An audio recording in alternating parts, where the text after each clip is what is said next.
మన పూర్ణిమ సిల్క్స్ లో కాదాంబరి కలెక్షన్స్ స్వచ్ఛమైన కంచి పట్టు చీరలు. వివరాలకు కాల్ చేయండి.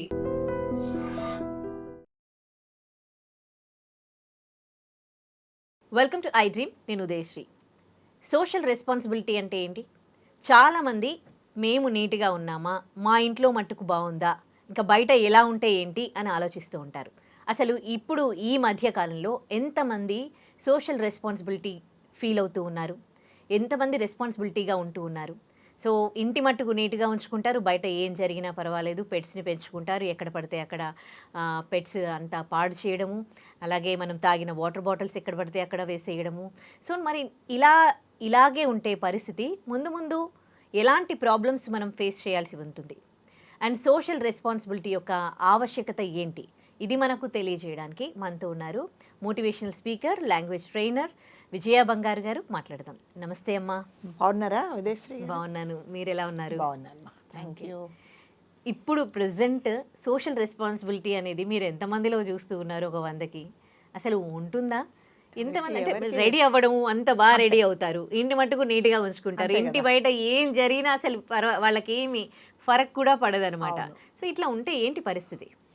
ఏముంది, నెక్స్ట్ జనరేషన్కు మనం వాటర్ ఉండదు, ప్లస్ కరెంట్ ఉండదు, ఏమి ఉండదండి. ప్రతి ఒక్కటి అంటే రోడ్డు మీద వెళ్తున్నామమ్మా, వెళ్తూ ఉంటే చాలా మట్టుకు ఏం చేస్తారంటే ఆ లైట్స్, వీధి లైట్లు అంటే ఎలక్ట్రిసిటీ డిపార్ట్మెంట్ వాళ్ళు ఆపాల్సింది, అసలు వాళ్ళు ఏం ఆపరు.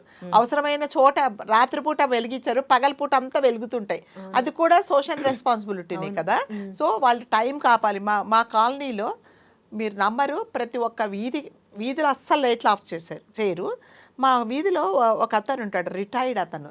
అతను ఇక్కడ సెక్రటరీలో పనిచేశాడు. మీరు నమ్మరండి, 5:40 కల్లా స్టార్ట్ అవుతాడు, ప్రతి ఒక్క వీధి లైట్లు ఆపుకుంటూ వెళ్ళిపోతాడు అతను. తెలుసా, అదే కదా సోషల్ రెస్పాన్సిబిలిటీ అనేది.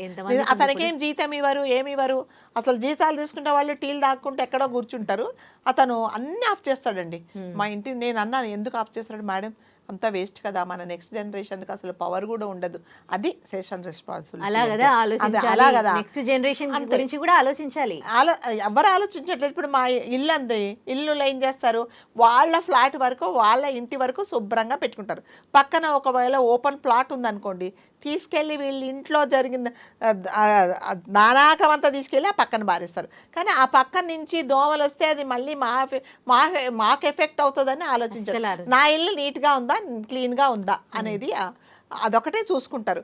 చాలా మటుకు ఇళ్లలో మనం ఇండిపెండెంట్ హౌసెస్లో చూస్తామండి, ఇంటి ముందు చక్కగా నీళ్లు చల్లుకుంటారు, ముగ్గులు వేసుకుంటారు, ఆ చెత్తని తీసుకెళ్ళి అటు పక్క దోసేస్తారు. ఇంకో విషయం ఏంటంటే, ఈ జనరేషన్ వాళ్ళకి సోషల్ రెస్పాన్సిబిలిటీ దేవుడెరుగు, కనీసం ఇంట్లో కూడా హైజీన్ మెయింటైన్ చేయట్లేదు ఈ జనరేషన్ పిల్లలు. అవునవును, ఇంకా వీళ్ళు సోషల్ రెస్పాన్సిబిలిటీ అదే కదా. మనం ఇంట్లో అదంట ఇంట కలిసి రచ్చగలవాలన్నట్టు, ఇంట్లో కూడా అసలు కొన్ని ఇళ్ళు ఉంటాయండి, చాలా చండాలంగా ఉంటాయి.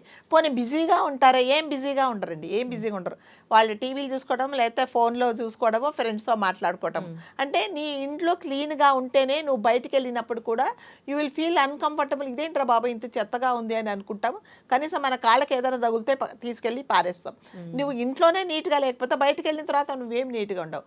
నేను మొన్న మైసూర్ వెళ్ళానండి, బెంగళూరుకి వెళ్ళి మైసూర్ వెళ్తే, ఉదయశ్రీ యూ ట్రస్ట్ మీ, ఇంకొకసారి అసలు మైసూరు అసలు వెళ్ళకూడదు, ఆ మ్యూజియంకి వెళ్ళకూడదు అనిపిస్తుంది అనమాట. బృందావన్ గార్డెన్స్ ఎంత చెత్త అంటే, చెత్త కాదు, డైపర్స్తో సహా పడేశారు. అక్కడే మనం తొక్కుంటూ వెళ్ళిపోవాలన్నమాట. డైపర్ అంటే ఏంటండి, అంటే ప్యాడ్స్తో పాటు, అంటే బాధ్యత లేదు. వాష్రూమ్కి వెళ్తే ఎక్కడ చూస్తున్నా ఇయ్యే. అసలు భగవంతుడా ఎందుకు వచ్చాము, అసలు ఇంకోసారి బృందావన్ గార్డెన్స్ రాకూడదు. అసలు బృందావన్ గార్డెన్స్ అంటే అదొక కళ కదా. మా చిన్నప్పుడు అబ్బాయి ఎప్పుడైనా ఒక్కసారైనా వెళ్తాం ఆ లైఫ్లో అనుకునేవాళ్ళం. ఇంకా మొన్న వెళ్ళిన తర్వాత అసలు వెళ్ళకూడదు అనిపించింది. అంటే బాధ్యత లేదనమాట. ఈ రెస్పాన్సిబిలిటీ, ఇది నాది బాధ్యత కదా. ఒక డైపర్ ఉన్న తర్వాత దాన్ని ఒక కవర్లో ర్యాప్ చేసి డస్ట్బిన్లో పారేయాలనేది బాధ్యత లేదు. ఎక్కడ చూసినా అవే, ఎక్కడ చూసినా కొన్ని ఓపెన్ అయిపోయి, కొన్ని ప్యాడ్స్ ఓపెన్ అయిపోయి, ఇంకా బాధ్యత ఎక్కడి నుంచి వస్తుంది? ఇండివిజువల్గా నీకు అంటే రెస్పాన్సిబిలిటీ ఫీల్ అవ్వాలి, డిసిప్లిన్ ఉండాలి కదా. చిన్నప్పటి నుంచి అది ఎవరు మళ్ళీ చెప్పాను కదా, మనం మళ్ళీ ఎవరు నేర్పించాలి? పేరెంట్స్ నీట్గా ఉండి, పేరెంట్స్ బాధ్యతగా ఉంటేనే పిల్లలు నేర్చుకుంటారు. బాధ్యత ఇప్పుడు బయటికి వెళ్ళామండి, ఒక బనానాస్ కొన్నారు, అరటిపళ్ళు తినేసి నువ్వు తల్లి పారేస్తే పిల్లాడు కూడా అదే పారేస్తాడు కదా. అదే నువ్వు తీసుకెళ్ళి బాబు ఒక డస్ట్బిన్ ఉందా నీ దగ్గర ఉందా, లేకపోతే ఇక్కడ ఎక్కడన్నా ఉందా అని నువ్వు తల్లి పారేస్తే తల్లి వెంట పిల్లవాడు కూడా తీసుకెళ్ళి పారేస్తాడు. నేను తినేసి పక్కన పారేస్తే వాడు కూడా ఇటు పక్క పారేస్తాడు. ఇంకా అలా అనడానికి కూడా లేదండి. కొంతమంది పేరెంట్స్ ఎంత అసలు రెస్పాన్సిబిలిటీగా ఉన్నా, ఇంట్లో ఎంత చలాకీగా పనిచేస్తూ ఉన్నా, పిల్లలు మాత్రం నేర్చుకోవట్లేదు. ఎందుకంటే ఏముంది నేను పారేసే దాంట్లో ఇంకొకటి అనే అనుకుంటున్నారే తప్ప వాళ్ళు కూడా అంటే అదొక సీరియస్నెస్, ఇది మళ్ళీ మనకే ఎఫెక్ట్ అవుతుంది అనేది వాళ్ళు ఆలోచించట్లేదు. చాక్లెట్స్ ఇస్తామా, చాక్లెట్ ఇవ్వగానే ఇలా తినేసి ఆ కవర్ కూడా అక్కడే పారేస్తారు. ఇవన్నీ ఏమిటంటే బాధ్యత. ప్రతి ఒక్కరు కూడా ఇది అంటే మనకు సొసైటీలో ఉన్నప్పుడు కొన్ని తప్పకుండా పాటించాలండి. లేకపోతే మాత్రం చాలా కష్టం. ఇంట్లో పాత ఫర్నిచర్ ఉంటుంది, నీ ఇల్లు ఖాళీ అవ్వలేదు, తీసుకెళ్ళి ఎదురుగుండా ఫుట్పాత్ మీద పెట్టేస్తాం కదా. దాంట్లో చెదలు బట్టి ఉంటాయి, పక్క ఇంట్లో వాళ్ళకు ఎఫెక్ట్ అవుతుంది అనేది కదా. నా ఇల్లు నీట్గా ఉందా, నా చేతులు శుభ్రంగా ఉన్నాయా కడుక్కున్నాను అనుకుంటా. నువ్వు ఇలా విధులేసినప్పుడు ఆ నీళ్లు పక్క వాళ్ళ మీద పడుతున్నాయని ఎవరు ఆలోచించటం లేదు.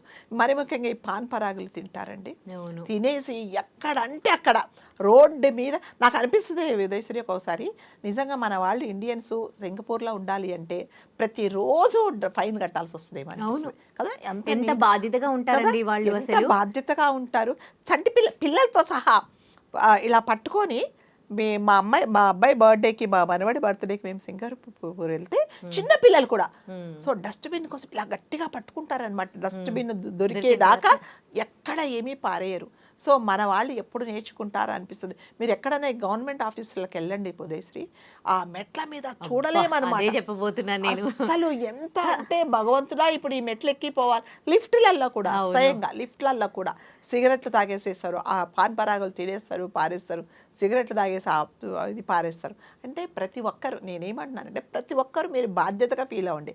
నేను నీట్గా ఉండాలి, నా చుట్టుపక్కల పరిసరాలు నీట్గా ఉంటే ఇది అది ఇండైరెక్ట్గా మనకే ఎఫెక్ట్ అవుతుంది కదా. ఇంకో విషయం ఏంటంటే, మనం అదర్ కంట్రీస్ నుంచి కొన్ని విషయాలు చూస్తే, మనకి రెస్టారెంట్స్కి వాటికి వెళ్తే వాళ్ళు సర్వింగ్ కూడా వాళ్ళే చేసుకోవాలి, అండ్ అది తిన్నాక అక్కడ క్లీనింగ్ కూడా వాళ్ళే చేస్తారు. అది అసలు అంటే అది తినడం ఎంత ఇదిగా తింటారో దాన్ని అక్కడ పెట్టేసేయడం కూడా అది వాళ్ళ పనిలాగే ఫీల్ అవుతారు. అవి చేయడానికి ఎవరు ఉండరండి. ఇప్పుడు మనం ఒక అక్కడ సర్వింగ్ వాళ్ళకి సంబంధించి పెట్టుకుంటాము, మనకు సర్వీస్ చేసే వాళ్ళని, వాళ్ళకి ఇష్టం, వాళ్ళు తీస్తారు కదా అని ఇష్టం వచ్చినట్టు చేస్తాము. సో అది కూడా ఎంత వేస్టేజ్ అండి. మీరు ఫంక్షన్ హాల్స్కి వెళ్ళండి, ఎక్కడైనా ఈవెంట్కి వెళ్ళండి, వాళ్ళు నిజంగా ఆ ఈవెంట్ నడిపే వాళ్ళు మీరు ప్లేట్ ముట్టుకుంటే 1000 రూపాయలు, 1200, 1500 దాకా ఉన్నది. ఈ జనాలు ఆ ప్లేట్ పట్టుకొని వదిలేస్తే అసలు జీవితంలో తిన్నామా లేకపోతే ఇప్పుడే తింటున్నామా అన్నట్టు ప్రతి ఒక్కటి అట్లా వడ్డించుకొని మీ వేళ్ళు పెట్టి కలుపుకోవడానికి ప్లేస్ లేనంతగా ఇలా నింపేసుకుంటారు అనమాట. తిన్నామా లేదా, పోనీ అందులో పొత్తం తింటారా, సగం తినేయడము, మళ్ళీ తీసుకెళ్ళి డస్ట్బిన్లో పారాడు. ఆ తిండి కోసం కూడా వెయిట్ చేసే వాళ్ళు చాలామంది ఉంటారండి. నేను ఒక చోట ఒక ఫంక్షన్ హాల్లో ఒక ఆవిడ పక్కన కూర్చొని ఒక బ్యాగ్ పెట్టుకొని ఈ వదిలేసిన అన్నాన్ని ఏవేవో పదార్థాలు ఉన్నాయి ఇవన్నీ ఒక బ్యాగ్లో పెట్టుకుంటుంది. నిన్న ఎందుకమ్మా అంటే, మేడం ఇంటికి వెళ్తే మా పిల్లలు ఈరోజు మీ ఫంక్షన్ హాల్లో ఫంక్షన్ జరిగింది కదా, ఏం తెచ్చావని అడుగుతారు మేడం, ఇక్కడ మాకు ఇవ్వరు కదా, ఇవన్నీ నేను ఇంటికి పట్టుకెళ్తానని చెప్పింది. ఎంత ఇది చెప్పండి. అంటే అంత వేస్టేజ్ అనమాట. అట్లీస్ట్ అంటే నేను అనుకున్న పోనీలే వేస్ట్ చేయకుండా కనీసం ఒక పిల్లలు తింటున్నారని. అంటే పెట్టిన వాళ్ళకి డబ్బులు పెడతారు కదా, 1500 రూపాయలు, 1200 రూపాయలు. అంటే ఇది అంతా ఎందుకు చెప్తానంటే మనం ఒక బాధ్యతగా ఫీల్ అవ్వాలండి. ఎప్పుడైతే సెల్ఫ్ డిసిప్లిన్ లేక, సోషల్ రెస్పాన్సిబిలిటీ లేకపోతే ఇలాంటివి జరుగుతాయి. ప్రతి ఒక్కరూ ఒక రెస్పాన్సిబిలిటీ, ఇది నా రెస్పాన్సిబిలిటీ, సో నేను బాగుండాలి అనేది ఉండాలి. ఇంక ఫంక్షన్స్కి వెళ్తాం కదా, ఇది అందరికీ ఇంపార్టెంట్ థింగ్ అండి. వాళ్ళ ఇంట్లో అయితే ఫుడ్ అలాగే వేస్ట్ చేస్తారా? ఎంత తింటే అంతే పెట్టుకోవచ్చు కదా, ఎందుకు అన్ని పెట్టేసుకొని ఫుడ్ వేస్ట్ చేస్తూ ఉంటారు. ఇంకొకటి ఏంటంటే ఆ పప్పులో సాంబార్ కూడా పోసుకుంటారు. ఇంకా అసలు నాకు అనిపిస్తుంది అసలు జీవితంలో తినలేదా, ఇప్పుడే తింటున్నారా అనిపిస్తుంది.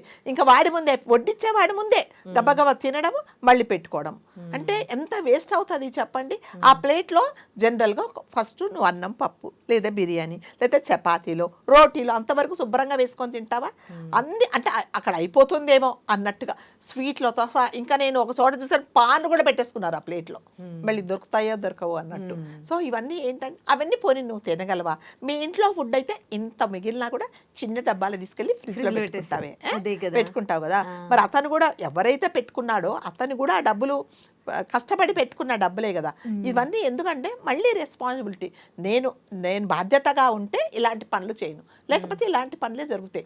ఇంకా కొంతమంది ఏంటో తెలుసా, ఇంకా ఫోన్లు అంటే నేను చెప్తున్నా ఈ పొల్యూషన్ ఏంటంటే వాడెవరితోనే మాట్లాడుతుంటాడు, అక్కడ స్పీకర్ ఆన్ చేస్తారు, వీడు కూడా స్పీకర్ ఆన్ చేస్తారు, వాళ్ళ ఇంట్లో గొడవలు కానీ ఏమి కానీ మనకి వినిపిస్తుంటాయి. నేను మొన్న వస్తున్నాను ఇక్కడ స్టూడియోకి వస్తుంటే కారులో పక్కన ఒక టూ వీలర్ అతను వాళ్ళ ఆవిడతో పోట్లాడుతున్నాడు. ఎక్కడ ట్రాఫిక్ సిగ్నల్ దగ్గర ఆపినప్పుడు. ఇంకా మీ ఇంటికి వాళ్ళు ఎందుకు వచ్చారు, మీ అమ్మ నాన్న ఇదే నాకు ఎందుకు తెలుస్తుందంటే వాళ్ళు మాట్లాడుతున్నట్టు. అంటే మీ ఇంట్లో గొడవలన్నీ కూడా మాకు ఇంకో ఫోన్ అవన్నీ తెలిసినా మనకు చేసేదేం లేదు. మరి నువ్వు ట్రాఫిక్లో అంత టెన్షన్ పడిపోయి నువ్వు ట్రాఫిక్లో బండి నడిపిస్తున్నావు, నీకేమన్నా అవుతే కదా. చాలా మంది చేస్తుంటారు ఇట్లా. చాలా మంది చేస్తుంటారు. ఎంత గట్టిగా అరుస్తున్నాడంటే ఆ చుట్టుపక్కల వాళ్ళందరూ తన్నే చూస్తున్నారు అనమాట. ఆవిడ అక్కడి నుంచి వస్తుంది, ఇతను ఇక్కడి నుంచి అరుస్తున్నాడు. డ్రైవ్ చేస్తే మరి ఎంత ప్రాబ్లం అంటే మనం నలుగురిలోకి వచ్చినప్పుడు ఎలా ఉండాలి అనేది కూడా చాలా ఇంపార్టెంట్ ఉదయశ్రీ కాదా.